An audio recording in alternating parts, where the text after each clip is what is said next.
Ladies and gentlemen, our program is about to start. We'll begin with Hatikva, the Israeli national anthem, and the Star-Spangled Banner, led by cantorial singer Alan Smulin of Temple Emmanuel, accompanied by Natalia Serna.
Thank you for joining us for the annual Holocaust Remembrance program. My name is Joseph Ryan. I'd like to welcome you on behalf of the City of Bayonne, the UJA Federation of Bayonne, and the Bayonne Interfaith Clergy.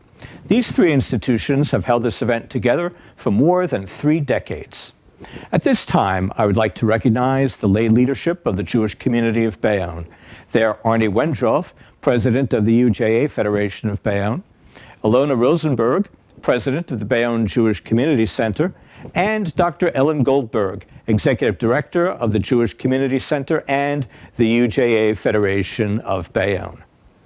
The Bayonne Interfaith Clergy Group is an important sponsor of tonight's program. Reverend Dorothy Patterson of Wallace Temple AME Zion Church will offer the greetings from the Interfaith Clergy. Good evening. I am Reverend Dorothy A. Patterson, the pastor of Wallace Temple AME Zion Church in Bayonne, New Jersey. Wailing wall, wailing wall. Many see you as a reminder of tears, trials, tribulation, and the last of the testimonies that are left to tell their story. Wailing wall, wailing wall. Some see you as a reminder of grief, death, and destruction that has lasted lifetimes and are now rooted in your very structure. Even so, we vow to never forget. Wailing wall, wailing wall. Others see you as a sign of weakness. They say you have no strength and you do not deserve to stand, but yet you stand. Wailing wall, wailing wall. Numerous tongues have spoken about how they see you. I choose to see you as a wall that welcomes all to breathe. You mirror the resilience of those who knelt before you. Hate, discrimination, and racial atrocities tried to climb you, but they failed. Yes, they failed. There is life inside of you.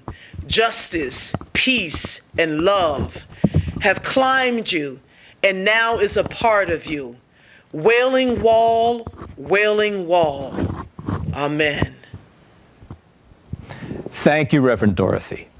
I would like to call on Deacon Michael Massagia of St. Vincent de Paul Roman Catholic Church. This talk is based on an article in Iowa Alumni Magazine, spring 2022. In 1944, a 15-year-old girl gazed from her attic window at the topmost branches of a tree. The tree became a friend, a reminder of life beyond the small space in which she was confined. In her diary, she wrote, "I look up at the blue sky and the bare chestnut tree, on whose branches little raindrops shine, appearing like silver, and the seagulls and other birds as they glide on the wind. As long as this exists, I cannot be unhappy."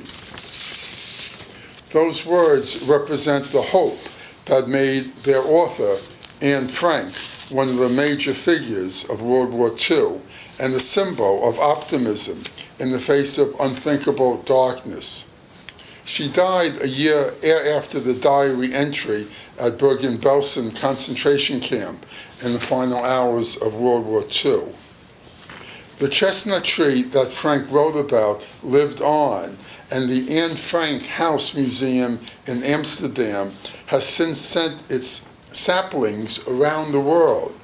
Frank's tree saplings have been planted on the front lawn of the U.S. Capitol, Liberty Park, commemorating September 11th in New York City, and Holocaust Memorial Center in Michigan. On April the 29th, 2022, the 13th Anne Frank tree in the United States will be planted on the northwest corner of the University of Iowa Pentecrest.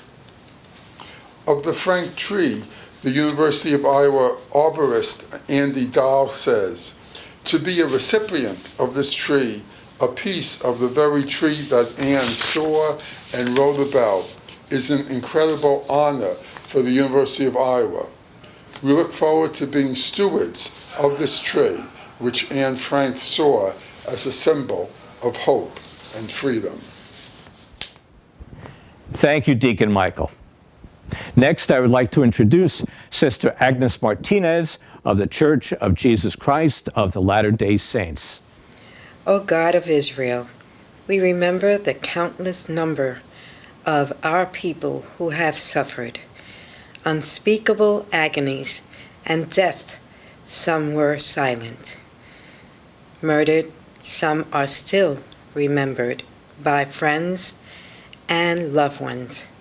Others have vanished with no earthly remembrance. We plead that you will remember all of them, that you will hold them in your heart, that they will find their peace with you. Thank you, Sister Agnes. Now I would like to introduce Pastor Victor Llerena of Journey Community Church. Hello, my name is Pastor Victor Llerena from Journey Community Church. Today I'll be sharing a quote from Minister Martin Niemöller. "First, they came for the communist, and I did not speak out because I was not a communist. Then they came for the socialist, and I did not speak out because I was not a socialist. Then they came for the trade unionists, and I did not speak out because I was not a trade unionist. Then they came for the Jews, and I did not speak out because I was not a Jew. Then they came for me, and there was no one left to speak out for me. Thank you, Pastor Victor. And now, the interim pastor of Grace Lutheran Church, Austin Newberry. I'm Austin Newberry, pastor of Grace Lutheran Church in Bayonne. Master of the universe, on this most solemn of occasions, we open our hearts, minds, and souls to you. As we remember the 6 million, the 11 million, the indifference, and the evil. As we honor the heroes, the martyrs, the survivors, and the victims. We ask you to soothe our souls, to amplify our memories, to strengthen our resolve, and to hear our prayers. We ask for your presence in our midst, for healing, light, and love, to soothe and erase our pain as we commemorate the horrors that were committed not long ago. Please, O Holy One, be gentle with our souls. We ask that you help us to ever remember the stories we hear. As tales of the atrocities are shared, as we re-encounter the unthinkable, we ask that these memories be strengthened and never fade, in the hope that those who remember the mistakes of the past will not repeat them. Please, O Holy One, amplify our ability to remember. We ask that you strengthen our will, that you help us to ensure that the world does not again see such monstrosities. We say, never again, and we dedicate ourselves to this principle, to the idea that justice does not allow persecution, that genocide shall not be repeated, and that vigilance is the responsibility of freedom at all costs. Please, O Holy One, make manifest our resolve that these horrors remain but memories. Thank you, Pastor Austin. Bayonne is the only municipality in Hudson County that has held its Holocaust Memorial Program in its City Council chambers for more than 30 years.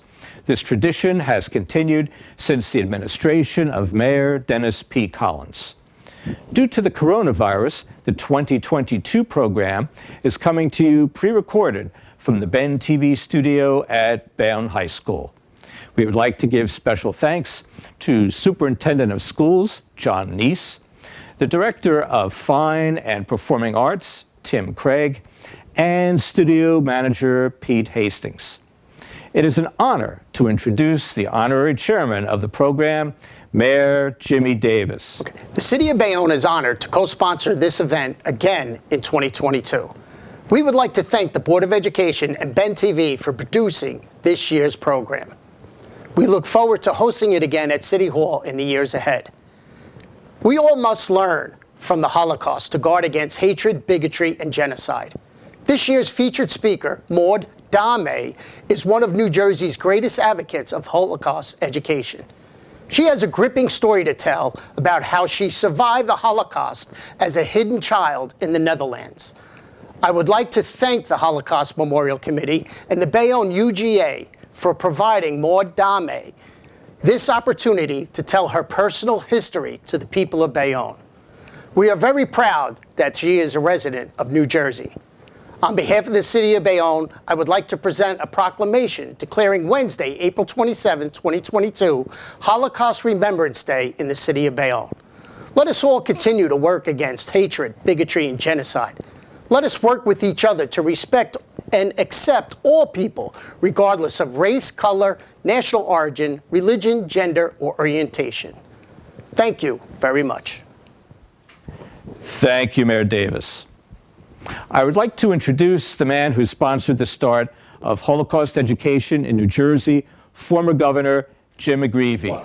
Hi, my name is Jim McGreevey, and it's a great honor to be here to commemorate Bayonne's Yom HaShoah service. Of all the many challenges that one faces in municipal government and state government, one of my great sources of honor is to participate in the legislation requiring the teaching of the Shoah in our schools all across New Jersey. So I would like to thank Mayor Davis for his extraordinary leadership, the town council, and to all those involved. But on this date, on the 27th, we take time to pause to reflect on one of the most horrific, dark episodes in human history. We light these candles to commemorate those that were slain during the course of the Holocaust. But we also acknowledge the depravity of the Nazi regime, the fact that some of the brightest minds at the Wannsee Conference planned the destruction, the decimation of the Jewish people, and what the Holocaust represents to us as a community, indeed as a nation, and as a civilized world. So today, when we commemorate, let us look that eternal battle between good and evil is omnipresent in the course of human events. As Abraham Lincoln said, all that is necessary for evil to prevail is for good men to do nothing. So time and time again during the course of human history, while there have been scientific advancements and technological advancements, the battle for morality continues today as it did yesterday. In fact, some would argue that during the course of the 20th century, more people were killed due to war and to genocide than ever before. So why this commemoration is so critical is that we give pause. We give pause to remember the lives of those young persons. We give pause to remember the life of Anne Frank. We give pause to remember the life of Elie Wiesel. We give pause to recognize the dark night of the soul and to understand the horror which was the Holocaust.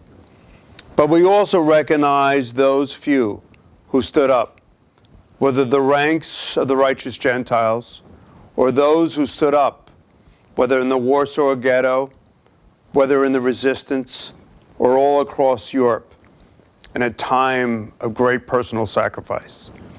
So again, when we look at Yom HaShoah, it is the ultimate test of good versus evil. And I believe that good ultimately triumphs, but it may not triumph quickly, it may not triumph easily. What is necessary for good, decent, ethical, courageous people to step forward and to understand that right does make might. So on this day, I would just offer my prayers. In this time when we commemorate Pesach and Passover and Easter, and we look at new beginnings and new life, let us rededicate ourselves from the advent of Kristallnacht through the Wannsee Conference to the destruction of the camps. May we rededicate ourselves to those beliefs in Western democracy, in enlightenment, in goodness, so that their lives may not have been given in vain. May we thank all those veterans who served to liberate the camps. And we thank all the survivors and children and grandchildren of survivors. And particularly to Maud Downey, who with the New Jersey Holocaust Commission has been a clear, strong voice of moral integrity. And my dear friend Margit Feldman, who unfortunately and tragically during the course of COVID died after having survived 4 death camps, including Auschwitz. Some say this will be the last generation that will hear the voices, the experiences of those who survived the camps. And so I'd like to thank so many that are recording these voices, including Steven Spielberg, to make sure that generation after generation knows their story. But most importantly, it's not just listening to their narrative or their story, but but it's what we do as a people every day, as Americans, as citizens, to bring the goodness of righteous action ahead of that over evil and destruction. So again, thank you for celebrating Yom HaShoah. Thank you for dedicating yourself to the blessing of these lives. Thank you, Governor. Next, I would like to call up the leader of our county executive, Tom DeGise. Hello, I'm Tom DeGise, Hudson County Executive, and I'm here today to celebrate in Bayonne with the Interfaith Council Holocaust Remembrance Day. It's an exercise that I've participated in Bayonne for the last 20 years. The pandemic drove us in town, but the people who organized, especially my friend Helene, made sure that this year we would have a ceremony. And what a year it's been here. You know, every history teacher, and that's my profession, tells its class on the first day, those who don't remember their history are bound to repeat it. And as I'm speaking to you now, there is another madman spreading havoc and genocide throughout Europe, very similar to what happened in the 1930s and 40s. We learned our lesson then that bullies need to be stood up for. And we stand firmly behind our Ukraine friends. And no race, no people will know more about the horrors than the Jewish people. Thank you for allowing me to participate in this very holy ceremony. And we'll see you next year. Thank you. Thank you, County Executive DeGise. The Holocaust was the state-sponsored systematic persecution and annihilation of European Jews by Nazi Germany and its collaborators between 1933 and 1945. The Jewish people were the primary victims of the Nazis. 6 million of them were murdered. Today, we remember those who perished, those who survived, and those who tried to help the victims. A great way to understand what happened during the Nazi era is to hear from those who lived through it. Our special guest speaker this year is Maud Dame. Maud Dame was born in Amersfoort, Holland. In 1942, the Germans sent letters to all the Jewish families ordering them to appear at a railroad station with one suitcase. The family was suspicious and asked one of their Christian friends associated with the resistance to hide Maud and her sister Rita. Their parents instructed them never to reveal that they were Jewish. The girls were eventually taken to Elborg, where they had to leave their first house. They stayed there with the Westerink family until April 1945. The winter of 1944 was so harsh, they had very little food to eat, so there were times when they ate bulbs or grilled bugs. They returned to Oldebroek in June 1945 after the liberation. Their parents survived and reclaimed Maud and Rita, but so many years had passed that the children had difficulty recognizing them. They returned to Amersfoort. Their extended family had all died at the concentration camp Sobibor. In 1950, the family decided to move to New Jersey. Maud became a force in education, holding a variety of local and state posts. Maud became a passionate advocate of Holocaust education and was featured in a PBS documentary and at the Holocaust Museum in Washington, D.C. Maud is noted for saying, "Respect each other more than anything, because inside we are all the same. And if we don't have respect, genocide will continue." It is a pleasure to introduce Maud Dame. Good evening. I would like to share my story with you as a hidden child during the Second World War in the Netherlands. I did not speak about my experiences for many, many years. However, one evening I was watching 60 Minutes and there was a story about Raoul Wallenberg, who saved many Hungarian Jews. And with CBS, 60 Minutes, at the end of their program, and the following week, at the end of their program, they show comments that people had made on the previous week's program. And this is what appeared. The Jews, I'm quoting, "The Jews of Europe were not exterminated in gas chambers. The gas chambers were wartime propaganda fantasies. This was on March 29, 1981. I decided then that I had to speak about what happened to my family in the Netherlands. The Netherlands had been neutral in the First World War, and it was assumed we would be neutral in the Second World War. And as you know, Hitler had risen to power, and things started to happen in Germany with the Jewish population. Many, many people saw the writing on the wall and left the country to Switzerland, to America, but many, many came to the Netherlands. And the Netherlands is so close, and many of them had friends and relatives, but the Dutch government didn't know with such a large influx of people arriving. So there were many who knew no one. So the Dutch took a piece of land and they built a whole bunch of barracks for all the refugees to stay there. It was a place called Westerbork.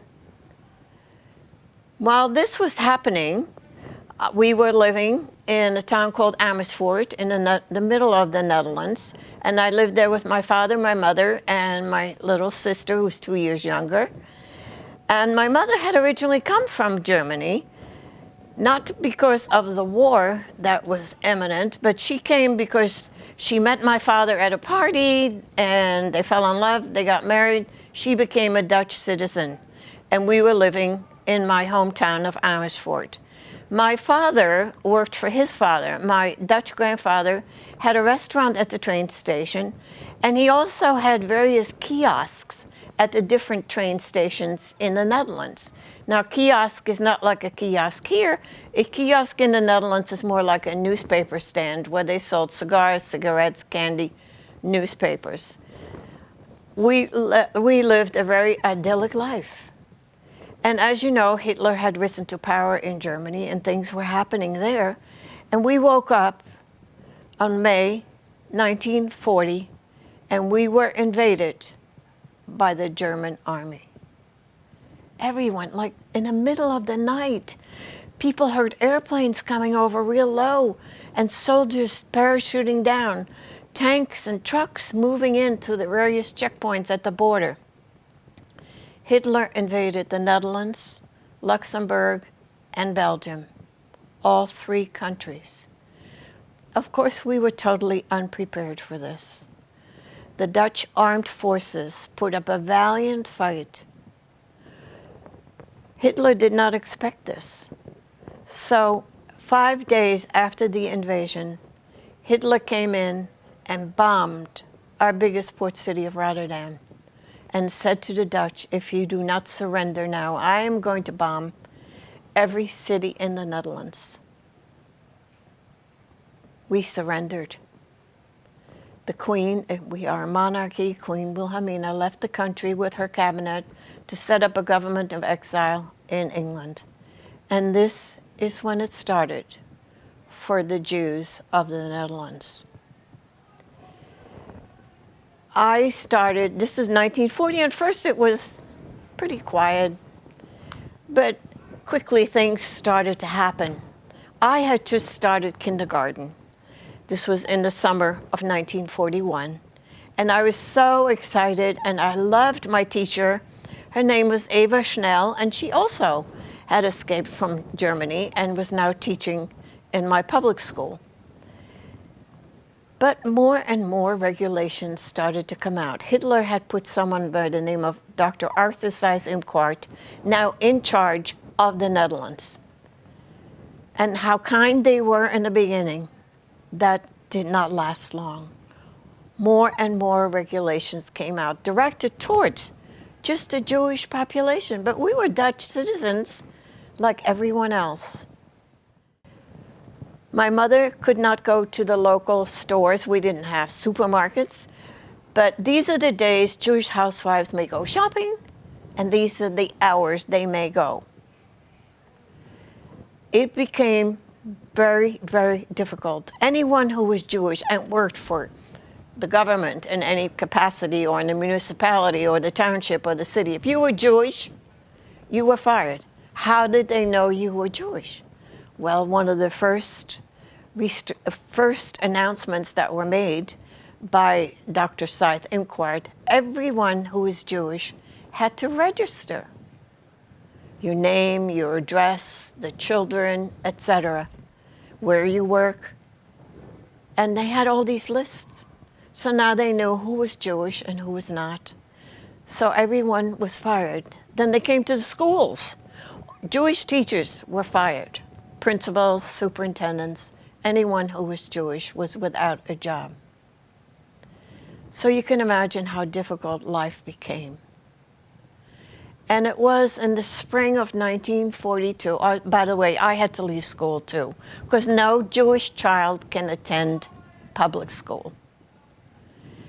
We did not have a Hebrew school or anything in my town, so there was no education other than some of the mothers and teachers who were Jewish who were fired, rented some rooms and tried to continue our education as best as they could. But more and more restrictions. And it was the spring, probably in January of 1942, the whole Jewish community was summoned by the rabbi to the synagogue. There's one synagogue in my town on a Sunday morning. My parents went, and he read a letter that had been sent by Dr. Seith Inquart, and it stated the following. We are so happy to tell you we're going to take away for the war scene because, as you know, war had now started. And there were so many bombings. Allied planes came over and bombed German installations, train stations. So this letter directed to the Jews of Amersfoort said, wonderful news, we're going to take you away from this war scene. We're going to have trains at the train station. They gave a date and a time. And here's a list of items you should bring with you. Like a cup, a plate, some utensils, a change of clothing. You know, things that you would assume you would need on a train ride. And don't worry about anything in your house. Just close the door, lock it, and we will watch over all your items while you are gone. So everybody's saying, but it didn't say where the trains were going. So everybody was like, what does that mean? So my parents snuck into a friend's house. He happened to be I guess it's the deputy mayor of my town. And so they snuck in his house because we were also not allowed to associate with our Christian friends, not go to their homes. They were not allowed in our homes. So my parents snuck in their house. And his name was Kees van Zool. And they said, Kees, I explained that the letter was just written. What should we do? And my mother happened to look over on his desk, and there she saw that same letter that had just been read in the synagogue. And she went, how did he get this letter? Oh, she thought, he's either one of two things. He's either collaborating with the Nazis, there were many Dutch people who did, or he's working for the resistance. Many people were working in the resistance. So she finally got up enough nerve and she said, Kees, how come you have this letter? And he said, well, I'm working with the resistance. And he said to my parents, do not go on those trains. Now you have to remember, we're at war. The Germans had confiscated everybody's radio. Of course, there was no television or anything like that. And newspapers weren't not being printed unless they printed the propaganda from the Nazis. So he said, we've heard all sorts of rumors of people, young men, who had been taken to Germany to work in factories. And we heard so many rumors, we're not quite sure exactly what is happening. So do not go on the trains. My parents said, well, where are we going to go? They know who we are, they know where we live. So he said, well, and he explained to my parents that the resistance had been going all over the Netherlands, asking Christian families, if the need should arise, would you hide Jewish children? And he said, many, many people said yes. And I have an address for your two daughters. My sister is now 4.5, and I'm 6.5. So he said, you have to let me know by tomorrow morning. And I can imagine as a mother myself what a difficult decision this would be, to let your children go to total strangers, knowing you may never see them again. But my parents discussed it and decided yes. This was the next day, they notified yes. That day, late in the afternoon, my mother sat me down and told me, we're going on a vacation. She said, you and your sister are going on a vacation to a farm. Because the address of where we were going was never revealed. I think the only thing he said to my parents was that this couple who were willing to take us in lived on a farm. So my mother said, you and your sister are going on a 2-week vacation to a farm. And while you're on your vacation at the farm, we're going on our vacation, and then we'll come by the farm and pick you up. Well, we were so excited. We lived in the city to go to a farm. So my mother that evening packed a little suitcase for me, one for my sister, and my parents had been told where to bring us. And I remember that day. I remember we were riding on our tricycles, and my father was with us, and he carried the 2 suitcases, and we went to a home maybe 3 or 4 blocks away from our home. And I do not remember what I was told why we were going to this particular house. And of course, there's no one alive to tell me of course, I don't remember that. But I remember going to this house, and at the garden gate, my father said, now take very good care of your sister these 2 weeks, and we'll see you soon. And he handed me the 2 little suitcases. He took the tricycles, went back home, and we entered this house. And it was the house of a gentleman called Jan Canis, also working for the resistance. And there was a lovely family, and we had dinner with them, and they put us to bed there. And about 2 o'clock in the morning, they woke us up, and they said, hurry up, girls, get dressed. This is what had to happen. He, Mr. Canis, was the person that was going to bring us to the farm. However, we couldn't take public transportation. That had been another restriction. Jews cannot use public transportation. So this is what happened. We got dressed, and Mr. Canis and my sister and I walked through the woods to the next town. And that's where we took a train. And indeed, we arrived on a farm. But it was such chaos. Now, all the farms in this village called Oldebroek, the farms were along the major highway, but in 1942, the highway was 1 lane this way, 1 lane that way. Farms were all along the highway with all the fields in the back.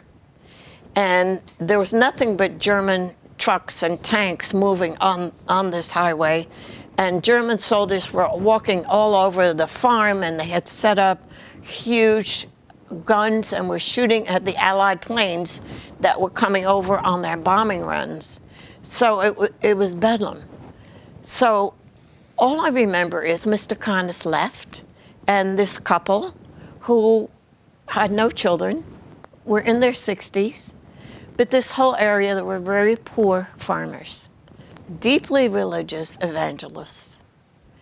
But so now we're on this farm, and we are dressed as little city girls. They wear costumes, wooden shoes, they speak a dialect. So it was very obvious that we didn't really belong there. So I guess they decided to hide us in a wheat field till it got dark. And so they took us, and the wheat had not been cut. I was little, it was just over my head. So they told me, just don't walk in straight, zigzag in, so you wouldn't leave a trail, and they gave me an umbrella. It rains a lot in the Netherlands. And they said, it might rain. Here's an umbrella. And take your sister by the hand and do as you were told and stay in there until we tell you. And probably they told me we were playing hide and go seek. Of course, I don't remember. But I did as I was told.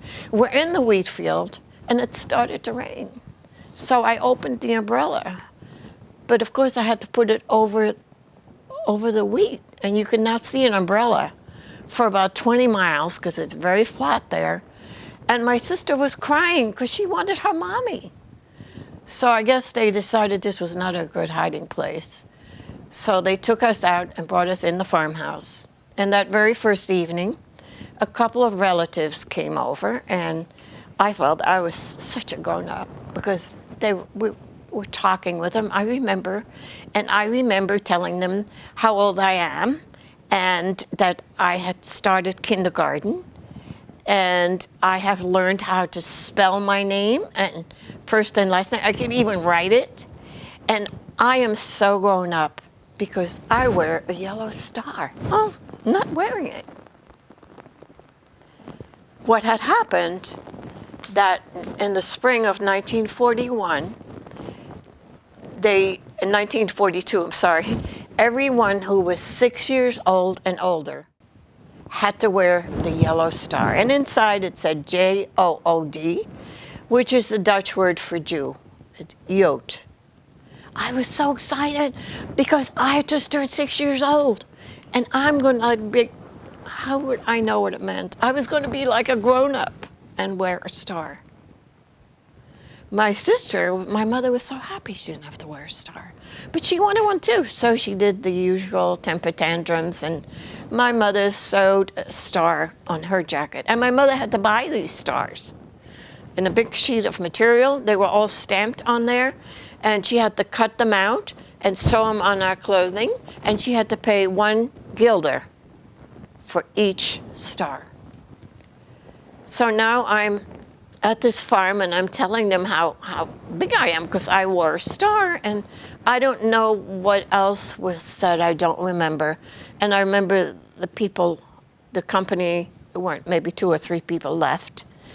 And then this couple who took us in sat me down that very first evening and told me why I was there. And I will always remember that.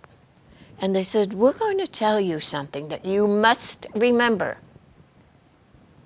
So they told me this, that we are supposed to be 2 little girls who have been bombed out of one of the cities. And many people were homeless, and people were taking people in. And so that was a good story. Then they said, since you're our nieces, you call us aunt and uncle. So uncle in Dutch is oom, and aunt is tante. But my sister could never say tante and called her Tani. All of our lives, we called her Tani. They said, you cannot go to school here because we're afraid you might say something to one of your classmates, and they may go home, and their parents may be collaborating with the Nazis, so you cannot go to school. We also, since you're our nieces, you will have to take our last name. Their last name was Sprunk. And your first name, Maud, in Dutch it's pronounced Maud, it's very unusual. Your first name is Margje or Margie. I now became Margie Sprunk, and my sister was Rika Sprunk. So, and they said, you cannot go outside until you remember this. No matter who asks you, who are you, you say that. So 6.5 years old and having to know this it took me a while, and I guess I remembered now who I am. And then we were able to go outside with aunt and uncle because they had to work the fields every day. And while we were in the house, while they were working on the field, before I fully remembered, we had to hide in the house because German soldiers were walking around everywhere. So, but now we were allowed to go outside, and it was it was very difficult. We acclimated. We started wearing their clothing, children's clothing, and the wooden shoes, and we really began to fit in. And I remember one day after church, we went to Aunt Tony's sister's house, farm, and who was hiding there? But remember Ava Schnell, my Jewish kindergarten teacher from my hometown. She and her husband were hiding there. And we were so excited because we knew them. So every Sunday after church, we would go there, and she was beginning to teach us how to read and write. But one day we didn't go anymore, and I never saw them again. And it was many years after the war I heard what happened. Someone revealed their hiding place. Many Dutch who were collaborating with the Nazis would reveal what they had found out where Jews were hiding, and they were paid or they received food. So evidently someone revealed their hiding place. A German truck arrived on Aunt's sister's farm. They searched the house. They found no one. Then they went outside and went exactly to that haystack where they were hiding underneath. They had dug a big hole underneath. So they knew all along where they were. They took them, and then they said to Aunt's sister, "We're taking your son." She said, "No, you have to take me," because anyone who was caught hiding Jews would also be taken away and murdered. They took our son. So they were brought to a little village not too far away where they were being processed. And fortunately, the son knew some people on the outside, and he was able to get out of there. But they were there for a little bit, and then one day, on one night, some Dutch Nazis came into this facility, took my teacher, her husband, and 4 other men who were also being processed there, marched them outside, took them to a park not too far away, gave them all shovels, and told them to dig their own graves.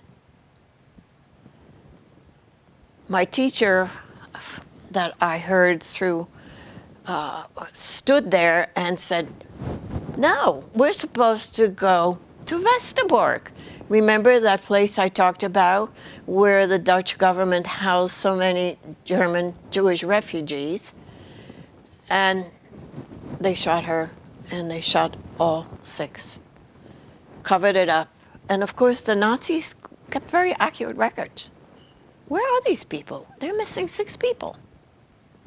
Well, eventually they found out what had happened to them. Another time, after we had visited another farm and we came back, and in the evening, I don't know, I sensed, I was by then maybe 7.5, I sensed something had happened.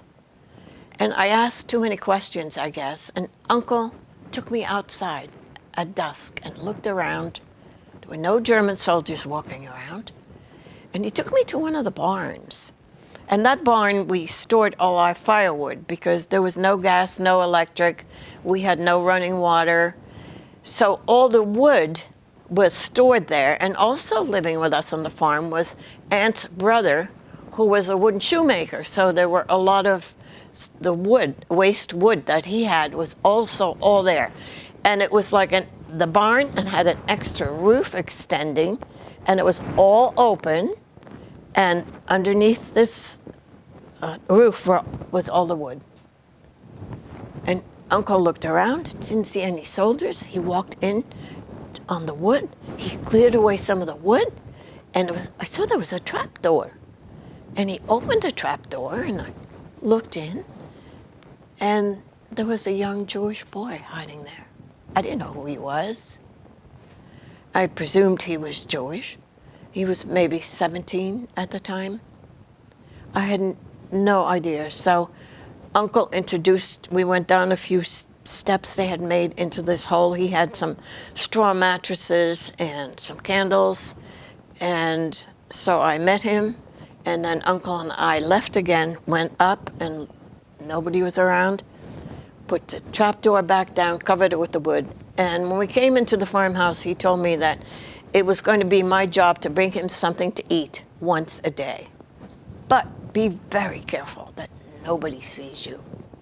Because remember, it was all open. And everything was fine until one day I had brought him something to eat. The coast was clear, there was nobody around. And I was coming up those few steps and I looked and there were half a dozen German soldiers just standing there. And I didn't know what to do because this was very obvious of what was going on here. So I just put the pot down and decided I was just going to pretend they weren't there. I put the trapdoor down, covered it all with the wood, and they just stood there and watched. Then I picked up the pot, and I had to turn my back to leave, and they were still just standing there looking at me. I had to turn my back and walk away, and I prayed. I was sure I was going to be shot right then and there. Nothing happened. So, of course, by the time I came in the house, I was hysterical. And they said, we have to move this young man immediately. He evidently had been on the farm for quite a while, but had been sleeping in the fields at night and in haystacks. But what happened, while he was there one day, his name was Mope, one day he found out a friend of his was also being hidden on one of the farms. So he borrowed a bicycle because he was going to go visit his friend. So the bicycle he borrowed belonged to Aunt's brother, the wooden shoemaker, except he could barely hear. And he had on the back of his bicycle a little sign like you do here when you're handicapped that hangs of the window in your car. And he had this little sign on the back of his bike saying that he could not hear. So Mope took this bicycle and he's going down the road and he got stopped by a German patrol. And he didn't know what to do because he has no ID. So he kept pointing to the sign on the back of the bike and making motions as if he couldn't hear or speak. And they let him go. He turned around, came back, and that's when they decided they really had to hide him. And thus he was hidden in this hole in the barn. So I came in the house. I was so upset because I knew something was going to happen. And Aunt and Uncle said, look, we have to move him immediately because these soldiers didn't do anything. But they're going to tell a superior officer, they're going to come back and get all of us. And the young man was moved, but no one ever came back. I used to pray every night before I went to bed, praying that we wouldn't be discovered, because if so, it was going to be my fault of what happened. But no one ever came back. So even among all this horrible what was going on, there was goodness in these German soldiers. I'm sure that they were fathers who had been drafted and just closed their eyes to what they had seen and never told anyone. But fast forward, as this had been towards the end of the war, the young men who had all been Hitler Youth, they would have killed him and me and everyone on the spot.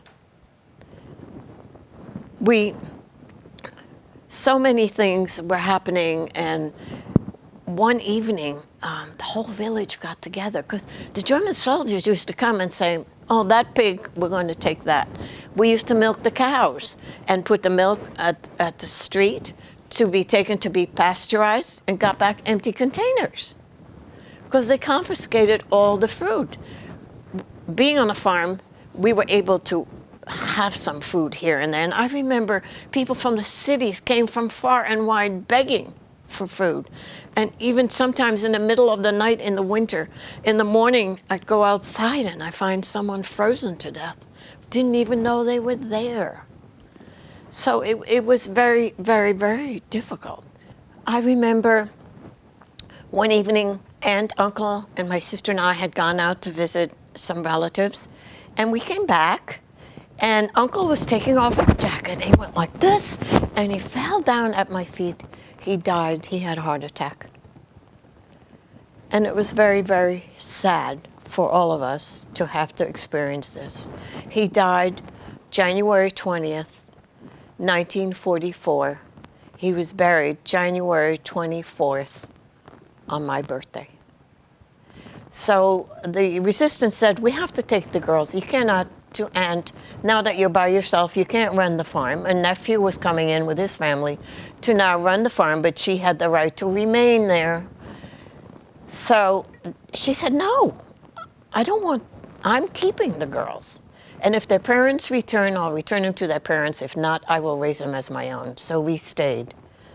Until Christmas of 1944, two strangers came into the room and said to my sister and I, you are leaving right now. They put us on the back of their bicycles and took us to a safe house. All I remember about that house, it had rhododendrons in front of it. We spent the night there, and we were taken to another place, a little medieval fishing village called Elburg. And there we were staying with another family who had a daughter, Yo, who was about 18 or 19. That was very, very difficult because there was nothing to eat. The winter of 1944-45 was the hunger winter in the Netherlands. There was no food. And the little food that was confiscated. People started eating tulip bulbs, cooking them, different recipes, and they're toxic, but no one died. So now that was our daily meal with tulip bulbs and with some potatoes, and this is how we had to survive. But life in this little village was much more difficult. No one was going to school anymore. There were no teachers. And we spoke the dialect, my sister and I. We were dressed like everyone else. So we really didn't appear that people would notice us. Also, I found out years later that my name was changed there too. I don't remember. But my name is now Marie, and my last name is Hogendoorn, because that name Hogendoorn were from the relatives of the people who were now hiding us. And life was very, very difficult. I remember one day they said, why don't you and your sister go to a neighboring farm and try and get some eggs? So my sister and I started out to walk on, there was a big lake and there was a dike around this lake. And we were walking, and all of a sudden, planes started to come down. Allied planes were bombing the village where we were heading to. I didn't know what to do, because the Germans set up their little fighter planes, and all this was going up over our heads. So I grabbed my sister, and we laid down on the side of this dike, because I knew the little German planes, they would just shoot people off their bicycles And when the whole bombardment was over, my sister and I got up and went back to the village. No eggs. But as you know, there had been a landing in France in June of 1944, and the Allied troops had started to move into Germany and also going north, freed Belgium, and had already freed the lower part of the Netherlands. But the Germans put up such great deal of resistance where all the rivers came across from Germany and Switzerland into the North Sea. We were north, and we knew that south was already free, but we were not. This was in June, July. It is now April of 1945. And we heard that they had broken through, and they were coming. The Allied, they're coming. So everybody got so excited. And on April 19th, that morning, they said they have just freed the village before us, and they're coming. And they were coming on this dike across this lake. And everybody got so excited. And they're coming, so German soldiers left the village. and everybody took out their Dutch flags, and we were all celebrating in the streets. And the German soldiers came back, and they were angry that we were already celebrating. And they shot at anyone who moved. And after that, they left again, and people just quickly ran outside and retrieved their dead and wounded. And we all stayed in the house. And where we stayed was on the second floor, and I could look out a window where they had told me that's where they're going to come in. And I'm watching and watching, and I saw a truck come in with men in blue coveralls, an open truck, who I found out later on were all Dutch resistance fighters. They knew the village was safe and gave them the honor of entering the village first. But right behind them came the tanks with the Canadian soldiers. Most of the Netherlands was freed by Canadians. I will always remember that day. It's still very hard for me because it was such a beautiful day. Just like that, we were free. Someone and the soldiers, because we were so hungry. Fortunately, in the fishing village, we were able to survive on fish because most of the people were fishermen, went out and fished. The only fish that really there was so much of was eels. So we had cooked eel for breakfast, lunch, and dinner. And now these soldiers were throwing out their rations, chocolate. And they threw a chocolate bar to Yo, the daughter of that family, and she was going to give it to me. I don't know what that is. I didn't want it. And so she unwrapped it, and it was a chocolate bar. Not having had any candy, I had no idea what that was. But she knew, so she broke off a piece. And so that's how I loved chocolate, and still to today do. Well, now we were free. But there had been no contact with my parents for 3 years, other than a note that someone wrote, and I figured it must have been written in February of 1944, addressed to my parents. And it said, "Dear Mommy and Daddy, we missed you very much. We want to be free, want to see you again. I help milk the cows, and I want to be a farmer's girl. We hope to see you soon. Uncle died," so I knew that was done in around February. Someone wrote this in pencil. I could not read or write, and I was told to trace it with a pen and ink, and then they erased the pencil, and I had totally forgotten about this till my mother gave it to me. But let me just go back. So this note evidently was delivered to my parents. But now, I had no contact with my parents. But then we found out our parents survived. So we were told we had to go back to Aunt on the farm and wait the arrival of my parents. My parents had no place to go. After my sister and I had left that day, that evening, Christian friends of my parents snuck in the house and said, "Well, where are the kids?" And my parents explained, and they said, "Well, where are you going to go?" And they said, "We have no place to go." So they said, "Come with us and stay with us." They had a car dealership, a Ford car dealership, a self-standing building at the edge of town with the showroom in the front, the service area in the back, and they lived in the apartment above it. The only problem is that there's 2 German officers living in one of the bedrooms, because my town was a military town, all occupied, of course, by German soldiers. So my parents said, "Yes, we'd like to come."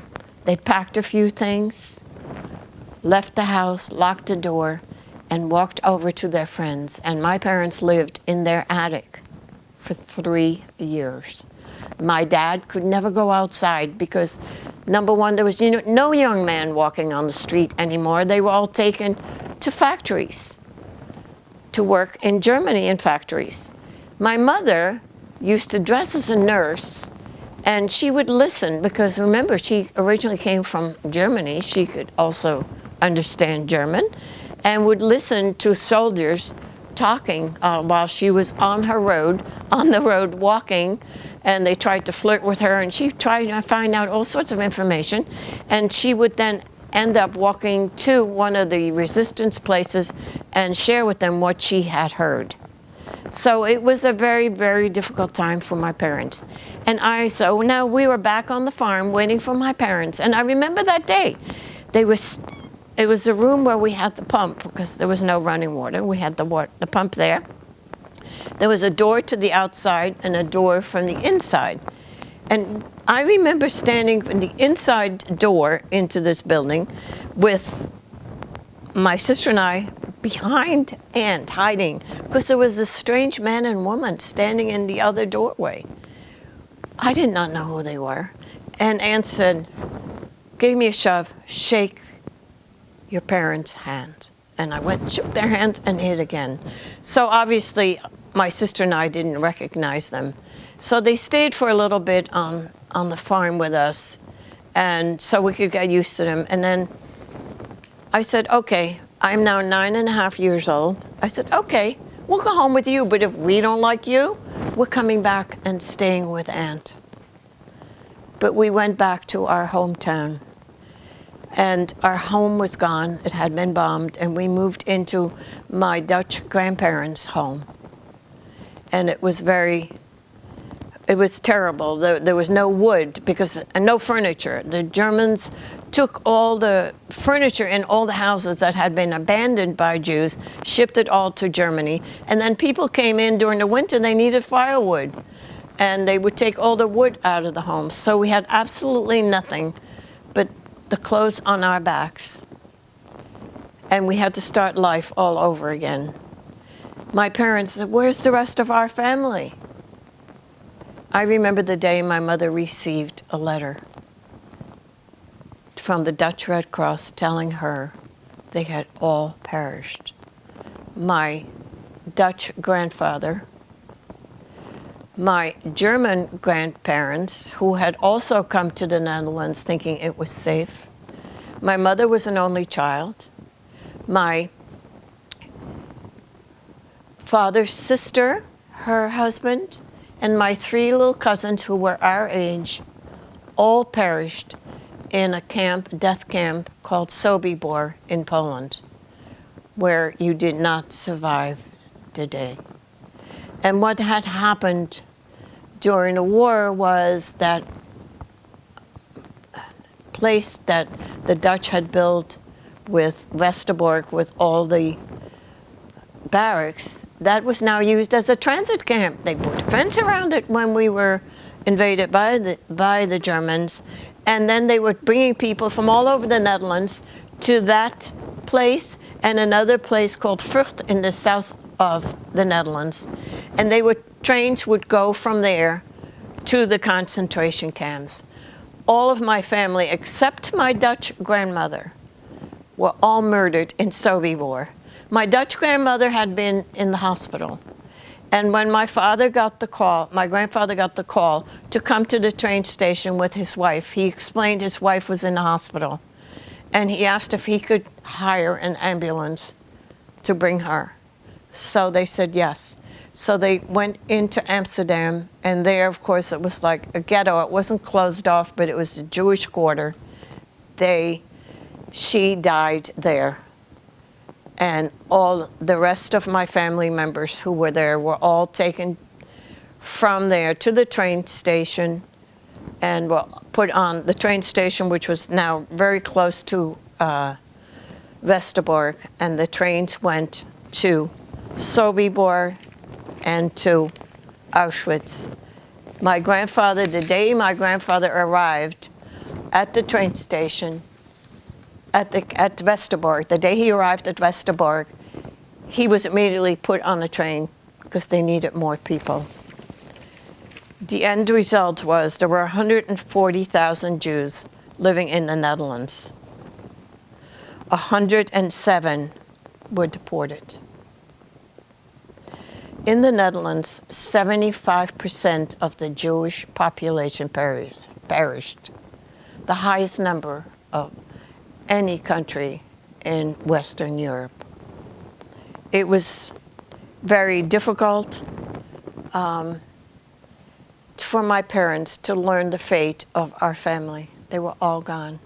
we were so fortunate that the four of us were saved, because Christian families risked their lives to save us.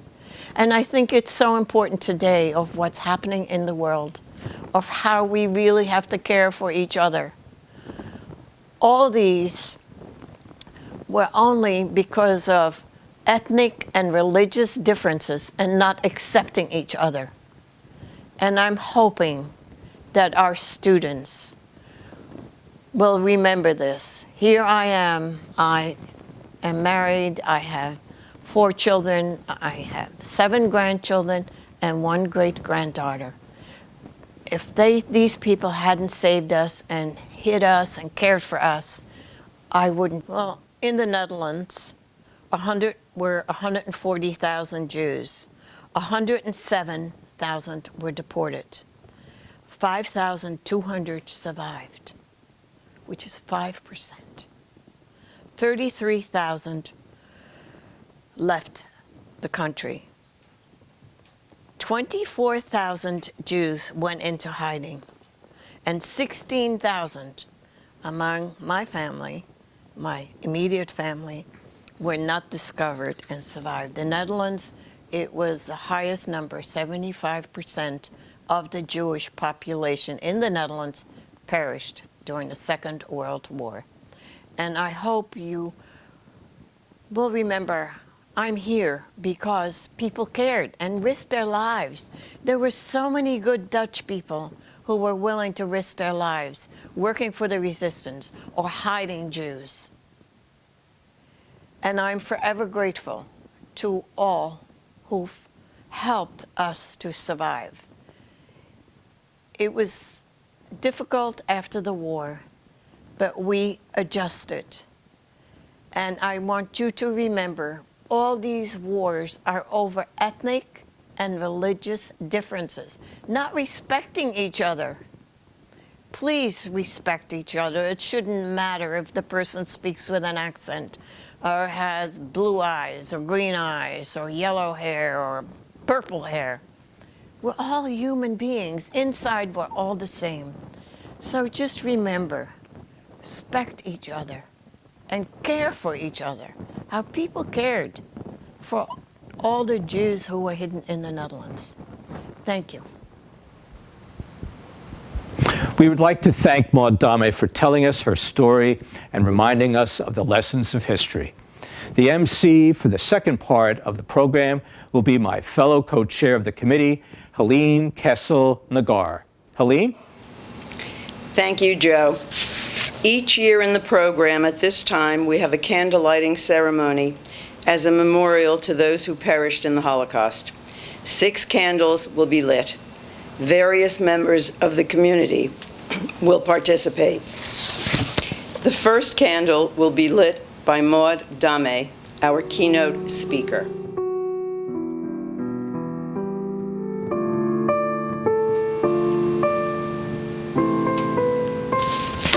The next candle will be lit by Ruth Graff, the only Holocaust survivor residing in Bayonne.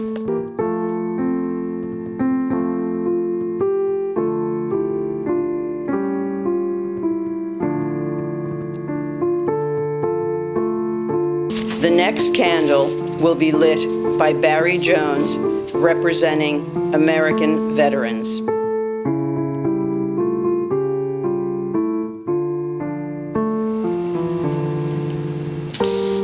The next candle will be lit by John Zimislowski, honoring the liberators of the camps.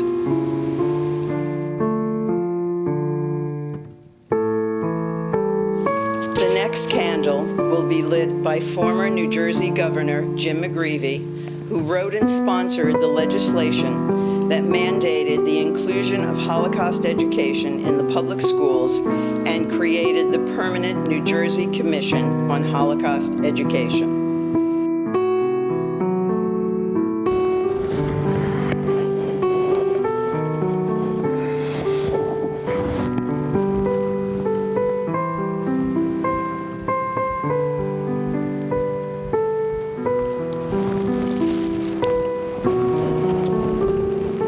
Thank you.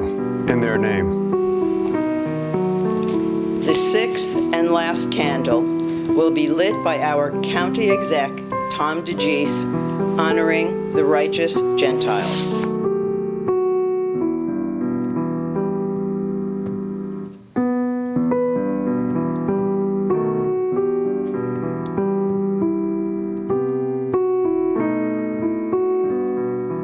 Now Varda Wendroff, co-president of Temple Emmanuel, will recite the names of the concentration camps and will recite the Kaddish, which is the Jewish memorial prayer for the departed, especially meaningful since so many of those victims have no one to honor and remember them in prayer. יתגדל אושוויץ ויתקדש לודג' שמי רבה פונר בעלמא דברה חירותי בבייר וימליך מלכותי מיידנק בחייכון וביומכון ברכנר ובחיידך בית ישראל כובנו בגלה בגלה ובזמן קריב ג'נאובסקה ואמרו אמן. יהי שמי רבה מברך לעלם ולעלמיה יתברך יתברך וישתבח טרזיינשטט ויתפאר ויתרומם בוכנוולד ויתנשא ויתהדר טרבלינקה ויתעלה ויתהלל וילנה שמד קודשה בריחו ברגן בלסן לאלה מאוטהאוזן מן כל ברכתה ושירתה תחר תושבחתה ונחמתה מינסק תמירן בעלמא ווסו ואמרו אמן. יש למה רבה מן שמיה וחיים עלינו ועל כל ישראל ואמרו אמן. עושה שלום במרומיו הוא יעשה שלום עלינו ועל כל ישראל ואמרו אמן. יעשה שלום שלום עלינו ועל כל ישראל יעשה שלום שלום עלינו ועל כל ישראל ואמרו amen. Thank you, Varda. Now Avi Shariki, president of Congregation Ohav Tzedek, will recite the El Molei Rachamim, which is the prayer for the souls of those who have perished. El Molei Rachamim shochen bameromim hamtze menucha nechona tachat kanafei השכינה במעלות קדושים וטהורים כזוהר הרקיע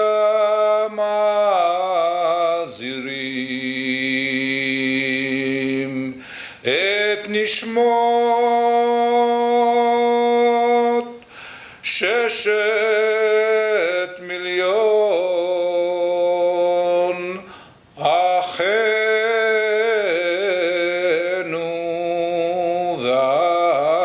ואחיותינו שנהרגו על קידוש השם בעל הרחמים יסתירם בסתר כנפיו לעולמים ויצרור בצרור החיים את נשמתם. אדוני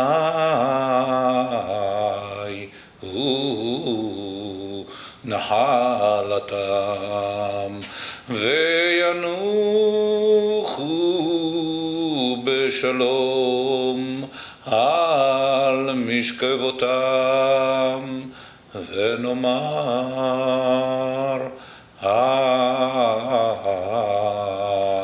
Amen. Thank you, Avi. I would now like to introduce Rabbi Kathy Felix of Temple Beth Am to recite the benediction. A prayer by Judy Chicago, and then all of what has divided us will merge, and then compassion will be wedded to power, and then softness will come to a world that is often harsh and unkind, and then both women and men will be gentle, and then both men and women will be strong, and then no other person will be subject to another's will, and then all will be rich and varied, and then all will share equally in the earth's abundance, and then all will care for the sick and the weak and the old, then all will nurture the young, and then all will cherish life's creatures, and then all will live in harmony with each other and with the earth. And then everywhere will be called Eden once again. Bayom hahu Yeh Adonai echad u'shemo echad, and on that day Adonai will be one, and God's name will be one. Thank you, Rabbi Felix.